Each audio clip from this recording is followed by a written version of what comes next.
बिस्मिल्लाहिर्रहमानिर्रहीम अस्सलामु अलैकुम वरहमतुल्लाहि वबरकातुहू।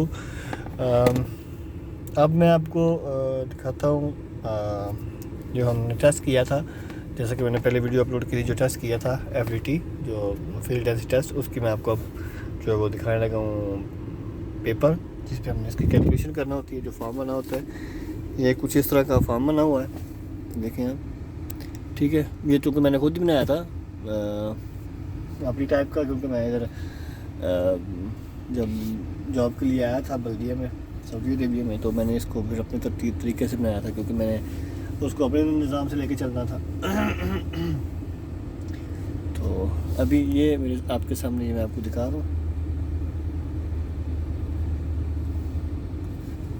रहा हूँ, ठीक है। इसमें सबसे पहले ये ऊपर देखें आप, ये ऊपर लिखा हुआ है,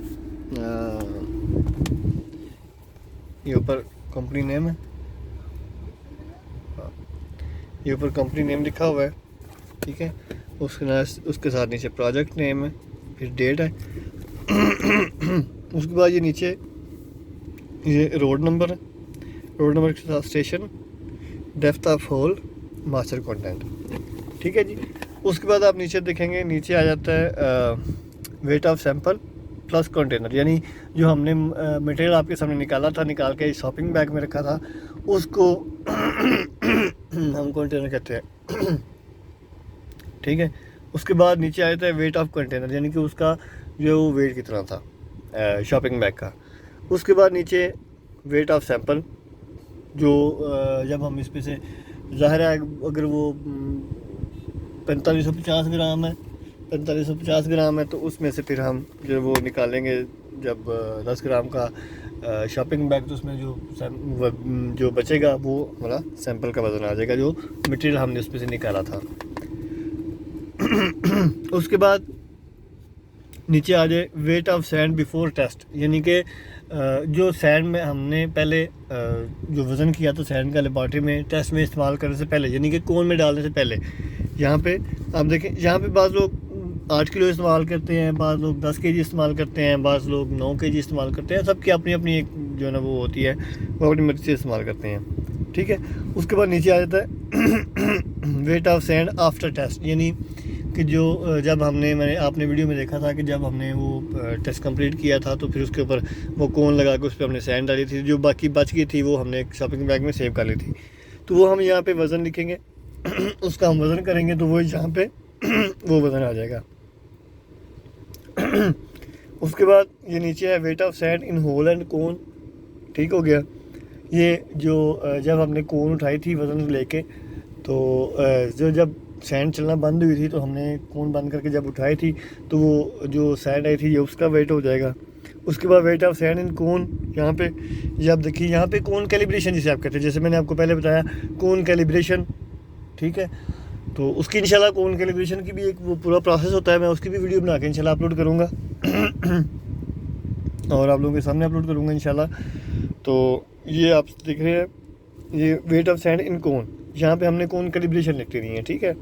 उसके बाद weight of sand in hole, यानी कि यहाँ पे जो सिर्फ होल के अंदर जो सैंड है वो कितनी आती है, यानी कि जो हमने होल निकाला था प्लेट के अंदर, उसके अंदर कितनी सैंड हमारी जो है ना वो आ जाती है, ठीक है जी। अब यहाँ पे आ जाता है यूनिट वेट ऑफ सैंड, जो सैंड हमने यूज़ की है उसका यूनिट वेट कितना है, उसका हमने यूनिट वेट निकालना होता है कि उसका सैंड का यूनिट वेट कितना है, वो निकालेंगे हम यहाँ पे। वो भी एक लेबॉर्ट्री में ज़्यादा प्रोसेस होता है, वो हमने पहले से निकाल के रखना होता है, ठीक है। तो उसको भी मैं आपको इंशाल्लाह दिखाऊंगा पूरा उसका मैं आपको बताऊंगा निकाल के, ठीक है, कैसे उसको करना होता है। उसके बाद नीचे आ जाए जी, नीचे आ जाता है जी ग्रॉस वॉल्यूम ऑफ होल, जो होल है उसका वॉल्यूम निकालना होता है, निकालना होता है, ठीक है। ऊपर आप देख रहे हैं ये लिखा हुआ है मास्टर कंटेंट, यानी कि जो मटेरियल में जो मास्टर है हमने वो लिखना होता है, जो हमारा मटेरियल में एज़ पर साइड जो मास्टर है वो हमें लिखना होता है, ठीक है जी। आगे नीचे आ जाती है वेट डेंसिटी ऑफ सॉइल, यानी कि जो मटेरियल है उसकी हमने वेट डेंसिटी कितनी है, उसकी वेट डेंसिटी कितनी है, ठीक है। उसके बाद नीचे ड्राई डेंसिटी ऑफ सॉइल है, यानी कि उसमें हम उसको कैलकुलेशन करके जो उसमें मास्टर होता है एज पर साइड, उसके साथ हम उसको मल्टीप्लाई करके तो हम निकालेंगे ड्राई डेंसिटी ऑफ सॉइल। नीचे आ जाता है प्रोक्टर, ये प्रोक्टर जो है इसका मतलब होता है मैक्सिमम ड्राई डेंसिटी, यानी कि पानी की वो कम से कम मकदार जिस पे हमें ज़्यादा से ज़्यादा मिट्टी की कसाफत मालूम होती है, उसको हम मैक्सिमम ड्राई डेंसिटी कहते हैं। ठीक है, इसका एक पूरा प्रोसेस होता है, पूरा एक टेस्ट है। इसमें हम मटेरियल लेते हैं, उसको सीव करते हैं, उसमें हम जो है ना वो मॉइस्चर ऐड करते हैं, फिर उसको हम जो है ना वो उसमें आहिस्ता आहिस्ता उसको हम एक पूरा एक प्रोसेस होता है, मोल्ड, उसमें उसको मोल्ड में डाल के उसके फिर इसको हैमर से उसको कंपैक्ट करते हैं, फिर उसके वज़न, वो एक पूरा प्रोसेस है। वो इंशाल्लाह वो भी मैं आपको दिखाऊंगा एज़ सून इंशाल्लाह। जैसे ही कोई नया टेस्ट आता है मैं उसकी वीडियो आपको बना के इंशाल्लाह आपको अपलोड करूँगा। यहाँ पे हमारा वो प्रोडक्ट आ जाता है, यानी कि मैक्सिमम ड्राई डेंसिटी आ जाती है। ये बहुत ज़रूरी है, ये इंपॉर्टेंट है, ठीक है, क्योंकि इसके बगैर हम किसी भी सवाल का, किसी भी टेस्ट का रिज़ल्ट नहीं निकाल सकते। नीचे आ जाता है जी रिक्वायर्ड कंपैक्शन। हमारी कंपैक्शन कितनी रिक्वायर्ड है, 100 है, 98 है, 95 है, 93 है, 91 है, कितनी है। और उसके बाद हमें नीचे नीचे आ जाता है अचीव कंपैक्शन, यानी कि हमारे कितनी हमें अचीव हुई है, आई जस्ट फेल है, अप टू रिक्वायर्ड है या लो टू रिक्वायर्ड है।